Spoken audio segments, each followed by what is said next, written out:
Hey everybody, it's Jen from You So Much, and I'm here to celebrate another day of chocolate for breakfast. Thank you for joining me. If you are here live, I'd love it if you'd share with me in the chat box. You could just say hello, how you doing, Jen?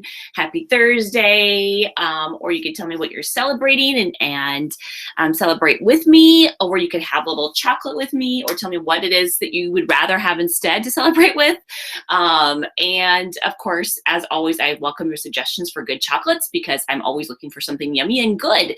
So anyway, I am today celebrating with, this is so exciting. I'm so excited because it's kind of a surprise for me because I was actually planning on using something different this morning to celebrate with. But last night I went to a dance rehearsal, and one of my friends and fellow dance team members, I guess company members is a better way to put it because I'm not really on a dance team. Her daughter is a Girl Scout, and she had her Girl Scout cookies. So my favorite kind is Samoas. These are I mean, they're like crack. They're like, you can't stop eating them, right? And I brought home my first box last night, and you can see they're like already almost gone. Like my family already has eaten so many of them. So this morning I'm gonna have one. And if you've never had, I mean, I'd be shocked if any of you out there have never had a Girl Scout cookie. But if you haven't, I highly recommend you find your nearest Girl Scout ASAP and get the Samoas. These are my favorite. If you're not a big coconut fan, you may not like them. But they've got this cookie in the middle, chocolate on the outside with toasted coconut. Oh my God, and a little bit of caramel.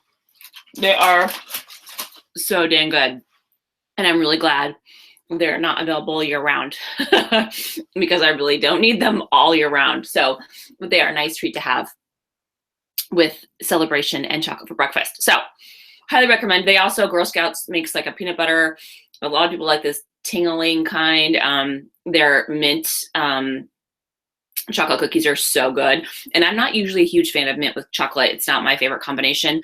But the chocolate mint cookies from Girl Scout cookies are so good. And a little tip for y'all, in case you haven't heard this, but I'm sure many of you have, put the mint chocolate chips in, or mint cookies, the mint cookies in the freezer. And they're even better. They're so good. They kind of have this like crunchiness to it. They're already crunchy, but they add a little crunch to it. That's so good. Sorry to eat in front of y'all. I hope that you are fighting yourself by a chocolate, and you can just chomp right along with me. So let's celebrate. I am looking for the live chat box, and interestingly enough, it's not showing it to me. Let me see if I can go back just in case. I'd love to see if any of you are here and celebrating with me. So let's see.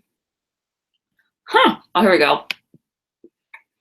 Okay, just in case any of you join me live, please do share with me in the chat box. Okay, so the first thing I am celebrating today is leadership. So I'm sure you have probably been in a situation where you've had a bad leader. And it could be something where you're at work. It could be something where you're part of a group or taking a class, whatever it might be. And your leader just kind of sucks. Or they're just doing, maybe they're a good leader, but they just kind of did something that was a display of bad leadership. And this has happened to me a couple times recently. I know my husband, for example, is not super happy at his job because his boss is not such a good leader. And I definitely have been in a situation in one of my past jobs where my boss was a horrible leader. And so it's always good, I think, one of the best things about those situations is that you can always learn, like, what could I have done differently to become a better leader if I were in that situation? And I think that's one of the things that I've always gotten out of those experiences where I've had a bad leader in any situation. And I think to myself, what could I have done better? And on top of that, one of the reasons I've really thought about this a lot recently is I went to it was like a talk with entrepreneurs, and this guy who wrote the book Authority, and I'll link that in the description box below. He spoke to us about good leadership and, how to really have good authority with your people, whatever situation you're in. And he was amazing. He was so, so good. really, really enjoyed the talk. And that was with PreGame, this group that I belong to in Portland. I'll link that below too. The owner of that, Ciara, is amazing. And if you're an entrepreneur, a fellow entrepreneur out there, and need some help with your business, it's kind of like a membership club for entrepreneurs. So it's a little bit of networking. It's a lot of learning, a lot of classes and things to help you with your brand. It's a fantastic group. I'm really, really blessed to be a part of it. Anyway, the point is when he was talking, he asked us a question about, who one of our first early examples of leadership was. And it made me remember when I first started working out of college. I started working at a retail store called the G Machine. And some of you Portlandians may remember this store. It's no longer around. It was actually originally owned by G.I. Joe's, which is a big chain, kind of like a sporting good, like Dick's Sporting Goods or something like that.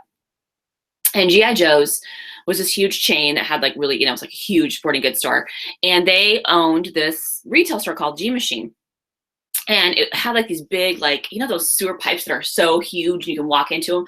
That's what they kind of made their dressing rooms out of. It had this like sort of machine look. It was really cool. And obviously they sold jeans. And way back in the day, like when I was in high school and stuff, they sold Guess jeans and Lawman jeans and, all those. But when I got out of college, I started working for them. And my manager was young, super young, not even as old as I was. And I think one of the things that really taught me, and she was amazing, and one of the things that I'll never forget that she said about being a leader was that people are as good as you expect them to be and as good as you train them to be. And that's something I've always carried with me for my entire life, because I think that's so true. If you expect people to do a good job for you, they will. And if you don't, they won't, right? And you also have to train people though too. You have to train them.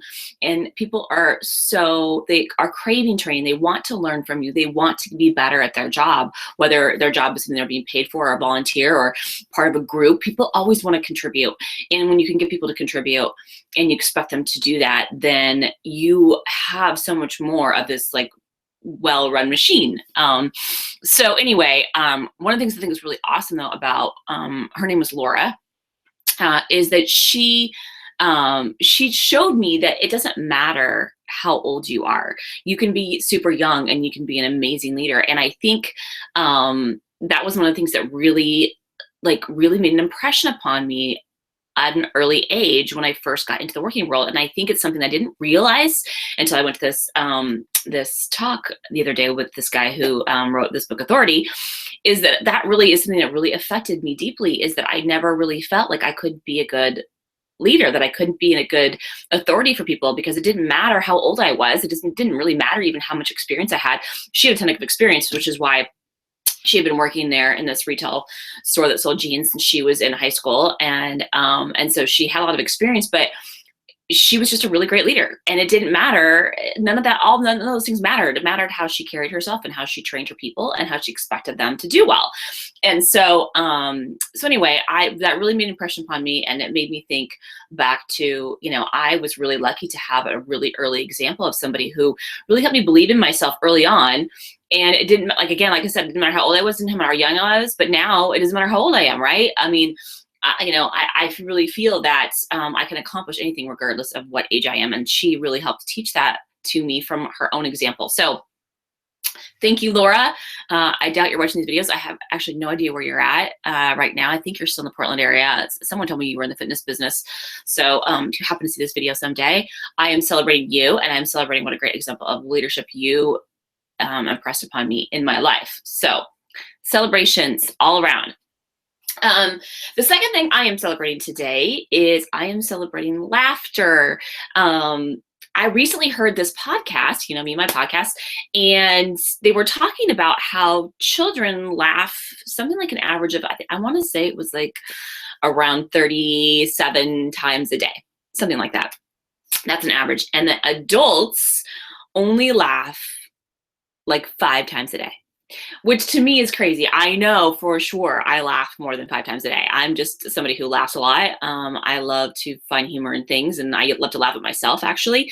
I think my jokes are funnier than anybody else's, or anybody else thinks, I shouldn't say not anybody else's, but I think my jokes are funnier than anybody else thinks my jokes are funny. So I always feel like if you can laugh at yourself, then that's great, because no matter what's around you, at least you have yourself to laugh at. So And I kind of had one of those mornings where I sort of woke up on the wrong side of the bed, so to speak.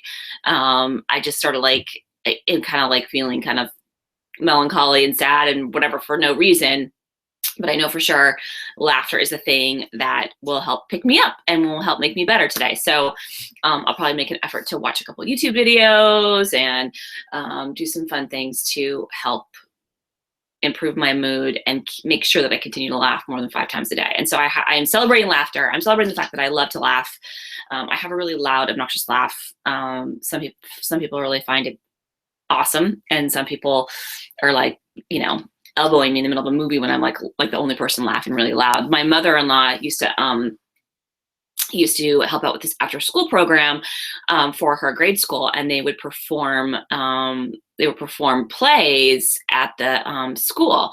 And we used to come and watch these plays, and she would always encourage me to sit up front because I was always the one that was laughing the loudest and helping the actors feel really good. And so I think that's kind of a cool thing, is to when you laugh, it really helps cheer up the people around you too. So even if sometimes they can't hear the TV show or the movie because you're laughing so loud. So, and the last thing I am celebrating today, I'm sort of like winging this today. I'm not really prepared. So what is one other thing I can celebrate today? I think the last thing I can celebrate today is a little life of pie. I know I've mentioned this before on my, on this 28 Days of Celebration, because it's one of my favorite pizza places in town. And I'm planning on having a little life of pie today. They are a fire roasted pizza place, and it is so dang good. If you live here in the Portland area, you really should try. And you like pizza, you really should try life of pie. It's so good. They actually have a margarita special. If you go in there before, I want to say it's before 5, you can get a $5 margarita pizza. And which is so cheap for pizza people, $5 for a whole pizza. And they're a thin crust, they have the fire roasted, like the awesome crunchy crust, with a little bit, like almost a little charred from the fire. And they have great salads, great wine. Their house red is delicious. It's like so good. And I really enjoy the vibe there. And so I highly encourage you. Oh, the other thing about Life of Pie is they have this chili oil, like olive oil with a little bit of chili in it. And then you can just like put a little bit on the outside of the crust, and it just makes it a little bit spicier, which I love. It's so good.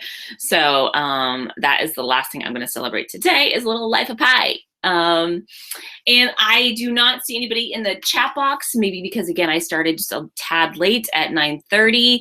So I'm going to continue, though, just to say 9:30, because that way everyone will know the time. Hopefully it will catch up, and hopefully nobody tried to join me at 9 o'clock today, because I know I previously was telling everybody 9 o'clock. But 9:30 is going to be the time. That way I can stay consistent with it from here on till the end of February.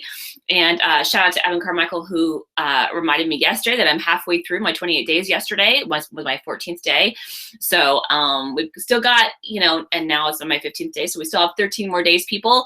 I really hope that you can join me live one of those days and say hello and put something in the chat box about what you are celebrating. And if for some reason you can't join me live and you're joining me on the replay, I'd love to hear from you. I'd love to know what you're celebrating, who you're celebrating, what you're celebrating with, what you love in life. And I hope you're celebrating it with me in spirit. All right, thanks, you guys. Hopefully we'll see you tomorrow at 9:30-ish, and have a wonderful rest of your day. Talk to you later.